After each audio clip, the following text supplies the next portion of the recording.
Recientemente salió una mini guía sobre Full Stack Designer. Me está haciendo costumbre esto de hacer un capítulo basado en la mini guía, no lo sé. Pero hoy vamos a hablar de Full Stack Designer. Hey terrícolas, ¿cómo les va? ¿Cómo andan? ¿Cómo va todo? Bien, Jonathan Ariste de este lado. Estoy en la ciudad de Chiang Mai, en Tailandia. Todo muy tranquilo por acá. Dibujando muchísimo, participando por primera vez de Linktober, que es esta cosa de hacer un dibujo por día con siguiendo las palabras, la consigna de seguir las 30 palabras o algo así que pone Inktober. Y bueno, todo el mes de octubre estar dibujando. En realidad el reto original es con tinta, yo lo estoy haciendo digital. Pero bueno, por lo menos lo estoy intentando hacer. Quiero ver si puedo seguir entrenando con esto de hacer dibujitos. Y bueno, recientemente saqué una guía sobre este tema de Full Stack y luego de Full Stack Designer. Y les había prometido en el episodio anterior de Rob Podcast esta cuestión de explicar mejor el tema de Full Stack Designer. Quiero arrancar, pero antes decirles que en el podcast, el último On The Road, donde charlé algunas cositas frustrantes que me estaban pasando, no estaba hablando de nadie en concreto, así que no se hagan cargo porque en realidad es una acumulación de cosas. Está todo bien, sigamos para adelante y construyamos esta comunidad linda y respetuosa que es la idea. Bueno, metiéndonos de lleno al tema de Full Stack Designer. Hace un año más o menos apareció en mi vida este término, o un poco más, quizás 2 años, y no lo veo mucho en que se nombre, o no veo mucho que la gente sepa que existe este stack. Como ustedes saben, los estudios de diseño, las empresas y demás, cada día más exigen cosas como... Uy, está pasando un avioncito. Recuerden que sigo en Chiang Mai. Ahí va. ¿A dónde irá esa gente? Qué envidia. Cada vez más las empresas piden cosas como, por ejemplo, que sepas diseñar, que hagas la interfase, que sepas frontend. De hecho, en algún momento tenés que ser diseñador y frontend. Era como, digamos, los pasos. Pero ahora se empezaron a sumar cosas. Se sumaron cosas. O sea, en realidad... Pero ahora me parece que está bueno que se hayan separado los términos para que por lo menos sepamos hasta dónde tenemos que saber, ¿no? Porque antes era, bueno, vos tenés que saber hacer la app, saber diseñarla, tenés que saber todas esas partes, pero ¿qué comprende todo eso? O sea, es algo que como que no tiene tanto fin. Entonces, a mí me gustaría saber qué comprende. Entonces, está bueno saber lo de Full Stack, Backend, Frontend y ahora Full Stack Designer para que podamos entender qué comprende cada cosa. O sea, cuánto hay que aprender para cumplir esta función. O, si ya la estamos cumpliendo, cuánto deberíamos seguir aprendiendo para que nuestro trabajo cada día sea más sencillo. Seamos reales, en el pasado no existía algo así como Full Stack Designer. No existía como, bueno, alguien que haga UI y UX. Y sin embargo, nosotros hacíamos interfaces y el mundo seguía girando. Lo que está pasando ahora es que empiezan a aparecer estas segmentaciones para poder de alguna manera materializar todo ese mundo abstracto de conocimiento y decir, bueno, mira, tenés que saber estos eslabones para formar esa cadena de ser full stack designer o full stack JS o lo que sea. Así que bueno, para empezar el full stack designer lo que vamos a tener que saber son 4 patas que son la base, o sea, es en sí esta cuestión de ser full stack designer. Por un lado tenemos UX, por otro lado tenemos UI, por otro lado tenemos interacción, ¿no? Diseño de interacción, y por último tenemos frontend developer. O sea, esas 4 patas convierten a una persona en full stack designer. Entonces, supongamos que vos sos diseñador, diseñadora, o vos sos frontend, o venís del palo o no venís de ningún palo. O sea, simplemente querés empezar con esto. Bueno, ¿qué deberías hacer? Si no sos diseñador, diseñadora, deberías hacerte un cursito de fundamentos de diseño. Un curso, o sea, a ver, estamos hablando trabajando del lado de cursos y autocapacitarse, ¿no? O sea, en realidad deberías ir a la facultad a estudiar diseño y ya. Pero estamos hablando de, bueno, estás capacitándote online, estás capacitándote de estas nuevas maneras por tu cuenta. Bueno, hacer algún curso y empezar a meterte en aspectos de diseño. Una vez que ya saques un flyer lindo, que entiendas los espacios, que entiendas lo importante del aire en las publicaciones, alineaciones, y que ya que saques un flyer piola y que ya estés como diciendo, bueno, che, me parece que ya entiendo un poco cómo hacer que las cosas sean más bonitas y ordenar un poco la información, bueno. O si ya sos diseñador, diseñadora, ¿no? Ahí lo que te conviene hacer es seguir por UX. UX es toda esta cosa de diseño centrado en el usuario. Básicamente el de UX lo que va a hacer es averiguar cómo podemos solucionar una problemática X a un usuario. O sea, a pasarlo en blanco. Viene una empresa y te dice, bueno, yo quiero hacer una página para vender pizza. Bueno, entonces nosotros sabemos que el problema que tenemos que resolver es cómo hacer el envío, cómo hacer la selección, una interfaz para hacer el pedido de la pizza. Por ahí tenemos esa información. Pero el tema es, bueno, ¿cómo hacemos que eso se refine? Para saber cómo refinar eso, lo que vamos a tener que hacer es entrevistas con usuarios, vamos a tener que hablar con los usuarios, vamos a tener que preguntarles cosas, vamos a tener que hacer pruebas con ellos y toda esa cuestión de UX. Vamos a tener que hacer prototipos de cómo podría ser la aplicación en papel. Deberíamos hacer un montón de testing haciendo sync alone, que es esta técnica de que la persona vaya diciendo qué es lo que va pensando a medida que va moviendo el mouse y buscando cosas en nuestra aplicación. Ponerle tareas para ver cuánto tarda, con qué dificultad las logra. Bueno, y después ahí hay muchas ramas, ¿no? Porque después está UX Writing, que es los copies que va a tener. Porque a veces, qué sé yo, dependiendo del país, la región, no se dicen las palabras de la misma manera. O el usuario tiene una cierta cultura que no busca las cosas de la misma manera, entonces no las va a encontrar. Entonces, es importantísimo que sepamos UX para poder entender todo. En realidad, cuando vos estudiás UX, ya empezás a aprender sobre UI un poco. Empezás a aprender un poco también sobre... Segundo avión, estaban a full, en la mañana, 12 de mediodía, a pleno. Ya un poco como que te adentras en ese mundo. Pero bueno, lo que sigue sería meternos de lleno en UI Design. UI Design ya abarca otras cosas, porque ya nos despegamos un poco del usuario, o sea, ya tenemos todo el brief, todo el trabajo que hizo la persona de UX, las personas que creó, personas ideales, bueno, todas esas cosas. Entonces nos quedamos con toda esa información, todo ese research y decimos, bueno, vamos a armar la UI. Entonces, la persona de UX, en realidad nosotros mismos, si estamos siendo full stack designer, nos va a dar toda la información de cómo sería la interfase, un prototipo y todo. Bueno, ¿qué hacemos con eso? Tenemos que empezar a darle vida, tenemos que empezar a decir, bueno, estos son los componentes que vamos a utilizar. Vamos a diseñar los botones, las imágenes como van puestas. Vamos a trabajar fuertemente con la arquitectura de la información. Vamos a plantear la pantalla ideal basándonos en ese prototipo y en esa investigación que se hizo con el usuario. Vamos a presentarle todo en un programa. Bien, ¿qué programa podemos utilizar para hacer esto? Bueno, Adobe XD. Adobe XD, que no es lo mismo que Hola Mina XD. Adobe XD es una aplicación para diseñar interfaces. ¿Por qué está bueno diseñar con Adobe XD y no utilizar cosas como, por ejemplo, Illustrator o Photoshop? Para empezar, no usen Photoshop para ese tipo de cosas jamás. Mínimo Illustrator, de ahí para arriba.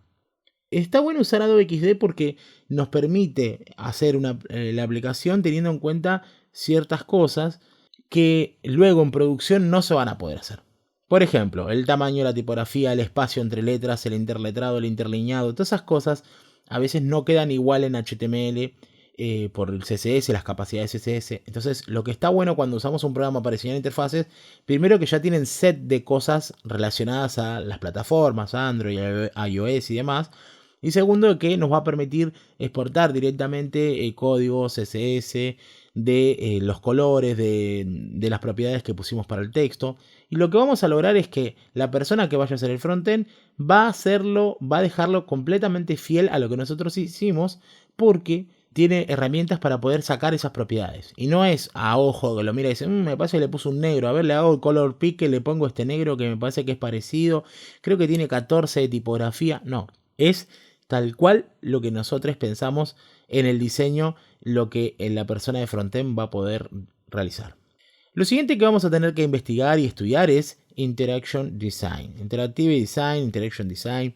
Que es esta parte que me parece que es muy interesante, porque nosotros una vez que planteamos el diseño y todo, tenemos que saber cómo va a ser el flow de esa aplicación. O sea, cuando yo aprieto acá, ¿dónde va? Cuando se va a esta pantalla, se mueve, hace swipe. El usuario va a poder hacer swipe para aquí, para allá, va a poder hacer scroll, va a poder tener este tipo de interacción. Vamos a tener alertas, vamos a tener notificaciones de lo que está pasando. Toda esa parte es la parte de la interacción, porque el diseñador, la diseñadora, la persona que hace la UI puede pensar muchas cosas, pero después está la realidad. La realidad es que capaz que, no sé, cuando agrega el carrito tiene que salir una notificación que diga agregaste un ítem al carrito. Y si el diseñador o diseñadora no lo pensó, la aplicación va a tener un hueco, va a tener como una falta de algo. Entonces, es importante que podamos meternos en el mundo de la interacción y empezar a investigar cómo realizar estos flows, o sea, para dónde van las cosas, de dónde vienen, hacia dónde va.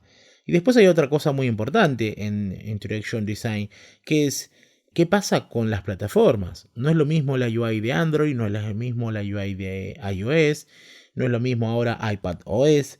O sea, hay muchas formas ahora de presentar la información, muchas formas de muchos paquetes de UI, o sea, de botones y cositas y herramientas que tiene cada uno de los sistemas operativos. Y hay que tenerlo en cuenta a la hora de diseñar, ¿no? Porque, por ejemplo, si va a salir un pop-up, no es lo mismo el pop-up dentro de la web que como lo es en iPhone, o no es lo mismo, qué sé yo, un selector de esos de año, como se ve en el iPhone, no se ve ni en pedo como se ve en la web. Entonces hay muchas diferencias. Y como son muchas diferencias, teníamos que agarrar y hacer como una especificación de esto y decir, che, pará, tiene que haber alguien que haga Interaction Design, tiene que haber alguien que esté manejando los prototipos, la animación y esta conversión humano-máquina, la interacción humano-máquina, porque tenés que pensarlo, tenés que ponerte a ver, che, no, pará, ¿cómo va a ser? ¿Va a ser para iPad? ¿Va a ser para iOS? Bueno, ¿cómo funciona? Y acá hay un dato interesante que es, tenemos que utilizar esas interfaces. O sea, por ejemplo, yo usé toda mi vida Android, me pasé a iPhone hace poco por cuestiones de laburo, por cuestiones de Instagram y calidad de conversión y muchas cosas para las stories y demás, por eso me pasé a iPhone. Y muchas veces me preguntaban por qué yo usé de siempre Android. Y la verdad es que yo usé siempre Android porque en Argentina la gente usa Android en 90 y pico por ciento. Entonces vos tenés que saber la plataforma que va a utilizar tu usuario, tenés que conocerla para saber qué limitaciones tiene, cómo van a salir las cosas, cómo es la animación. Entonces, no solo la persona que hace Interaction Design tiene que saber cómo funcionan los componentes, sino que tiene que utilizar estas plataformas. Yo me acuerdo cuando empecé a hacer un poco de responsive design en mi vida, me compré un iPad y me costó mucho tener un iPad. Y bueno, y después así, después me compré un iPod Touch para poder tener iOS además de Android. O sea, me costó armarme mis herramientas, pero como que es necesario tener el iPad, tener el Android, tener acceso a un Android o un iPad, tener acceso a una compu con iOS, qué sé yo, es necesario porque vos tenés que saber cómo es ese mundo. Por ejemplo, Sketch, que es una aplicación muy buena para hacer Interaction Design, es una aplicación que está solo para Mac. Entonces, lamentablemente, ahí se empieza a ser más complejo. O sea, si vos querés ser full stack designer, tenés que armarte tus herramientas, o bueno, en el estudio en donde te estás desarrollando te tienen que proveer de estas herramientas. Pero vos para poder llegar a decir, bueno, hago full stack designer, tenés que tener esta experiencia. La experiencia de haberte instalado las aplicaciones y demás. Por eso, y acá consejos aparte. Si vos querés meterte en este mundo de diseño de aplicaciones, tenés que usar las aplicaciones aparte, punto aparte. No solo tener acceso a algún iPad, algún Android, algún iPhone, alguna Mac o lo que sea. No solo tener acceso a los dispositivos, sino tener acceso a las aplicaciones. Y para tener acceso a las aplicaciones hay que usarlas. Tenés que bajarte, qué sé yo, Snapchat en su momento era la escuela. Tenés que bajarlo y usarlo. Tenés que jugar, qué sé yo, a Pokémon Go. Y vos decís, ¿qué tiene que ver todo eso, Johnny? Tiene que ver muchísimo, porque vos ves las dinámicas, lo que la gente está utilizando y cómo funciona, qué movimientos ellos están acostumbrados a hacer y lo demás. Esto es como cuando yo les hablaba en algún capítulo que tienen que ver canales de YouTube, seguir cuentas de gente que está haciendo cosas. Y les recomendaba, qué sé yo, Hola Mondo, qué sé, Paulina Cocina, en YouTube. ¿Por qué? Porque hay que ver cómo la gente está transmitiendo el contenido, cómo la gente lo está recibiendo. Una fuente muy fuerte para poder saber qué es lo que está sintiendo la gente con este tipo de contenido es leer los comentarios. Pónganse a leer los comentarios de abajo de los videos, a ver qué es lo que la gente dice, cómo las comunidades trabajan, cómo esas colectividades se comunican. Porque de esa manera sabemos cómo, por ejemplo, hacer un copy para un botón. El copy debería ser, por ejemplo, yo siempre pongo pilas, pilas con eso. Y el otro día me estaba pensando, digo, che, qué viejo, pilas. ¿Qué es eso, pilas? ¿Qué? 1990, ¿entendés? O sea, cuesta que la gente me entienda, capaz. Un pibito de un pibite de 15 años por ahí no entiende. Y todo eso hay que tenerlo muy, muy, muy en cuenta. Hasta escuchar la música. O sea, sinceramente hay que laburar mucho para poder estar metido en Full Stack Designer o en realidad en el mundo de las aplicaciones. Porque hay muchas cosas para tener en cuenta. Por ejemplo, yo ahora en la guía puse que había que usar Adobe XD y alguien puso Hola XD, jajaja, y era porque se refería a este tema de Paco Amoroso o la mina XD. Entonces, ¿qué pasa? Si vos no estás mucho en lo que está sucediendo, te vas a perder formas en que las personas están haciendo sus memes y cosas, y cada vez es más difícil. Yo ya no soy tan chico, la verdad que soy bastante grande, y me es difícil seguir mantenerme actualizado y no ser un viejo verde también. Pero bueno, es parte de la cultura. Entonces, si vos querés hacer aplicaciones, querés trabajar diseñando aplicaciones, tenés que saber cómo funcionan. Tenés que saber bien cómo funcionan. Tenés que hacer deconstrucciones de aplicaciones, fijarte cómo están construidas, qué es lo que, para dónde van las cosas, si hay que hacer scroll o no, si hay que hacer swipe, si funciona, si para la gente es natural. Mucha, mucha cosa que hay que tener en cuenta. Hay otras herramientas que les quiero dejar acá en el podcast que van a tener que investigar, que son para hacer este diseño de interacción y en realidad hacer prototipado de alta densidad también, como lo son por ejemplo Figma. Es una herramienta también que nos va a ayudar mucho para hacer estos prototipos. Está también Zeppelin, bueno, Sketch ya lo nombré. Hay varias herramientas que por lo menos tenemos que descargar y ver de qué se tratan, tratar de hacer algún tutorial y demás. En cuanto a lo que yo les puedo ayudar para poder completar su stack, recuerden, en mi escuela yo tengo un curso de UX que tiene como 40 y pico de videos, que está muy bueno, es teórico y te lleva a atender todos los conceptos para que estés listo, lista para empezar a hacer tus propias experiencias. Y después tengo mi curso de HTML for Babies, que es HTML5 y CSS. JavaScript también tienen ahí para poder complementar la parte de frontend. Y también tenemos el curso de React.js para poder tener un framework de JavaScript listo para darle vida a tus aplicaciones. Próximamente quizás se venga el curso de Adobe XD porque me lo están pidiendo bastante, y con el curso de Adobe XD yo ya podría complementar esa pata que me falta, que es cómo llevo esto que hice en UX a un diseño para luego hacerlo un HTML, ¿no? Y hablando de HTML, bueno, queda la última pata de este Full Stack Designer, que es Frontend. Recuerden que tenemos la guía donde cuento todo sobre Frontend. También hay algunos podcasts acá también sobre Frontend. Quizás en el futuro haga alguna actualización, pero para que sepan y más o menos entiendan también todo lo que comprende Frontend, porque ya es como otro gran mundo de cosas, pero que para ser Full Stack Designer hay que saber Frontend, HTML, CSS, JavaScript sobre todo, y algún framework de JavaScript como React.js. Que bueno, como les decía, de todo eso hay curso en mi escuela para complementar el stack. Creo que con toda esta información ya estamos, ya tienen ahí un pantallazo, un refresco de lo que fue la guía de Full Stack Designer. Espero que les sirva. Saben que me encuentran en Instagram, sobre todo súper activo. Mándenme por ahí sus preguntas, manden sus comentarios, denle like. Recuerden que la forma de retribuir a este contenido es compartiéndolo, dándole me gusta, me gusteada, comentada y todo lo demás. No quiero ponerme pesado con eso, pero saben que esa es la moneda que se maneja para estos contenidos gratuitos. Espero que cualquier duda que tengan me la hagan llegar. Cualquier cosa, en Instagram nos vemos. Espero que se conviertan en full stack designers, full stack JS o todo, o que hagan todo, y no piensen nunca cuánto es lo mínimo para poder hacer esto, sino que piensen qué es lo que me falta aprender y qué es todo lo que no sé, que esa es la esfera más grande. Ponerse a pensar en las cosas que ni siquiera sabemos que no sabemos. Les mando un gran abrazo. Chau, chau.